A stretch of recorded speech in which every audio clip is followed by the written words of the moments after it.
Ну, что вы, братульцы и сеструльцы, повячорили же во вторник, а я еще не. И у меня легенькая вячора. Погнали, гляньте, подварили таких раков. Ох, золотистые, светятся, красненькие, гляньте. Запах просто бомбео. Потом у стриме расскажу, в принципе, рецепт. Ну и, конечно же, квасу, як же раки, да без квасу, як ты, что ты.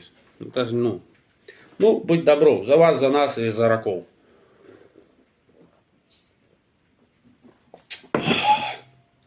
Еще маленько горяченькие, не подстыли, только сварили, хотя они долго у нас стояли. Надо, чтобы раки всегда остывали в своей жижке, в какой ты варил. И они напитываются соками, будут намного сочнее и вкуснее.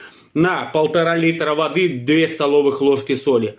Перец горошком, лавровый лист и обязательно укроп. Мы сегодня такие пучок купили большие за 5 рублей 40 копеек. Такие большие на целую кастрюлю.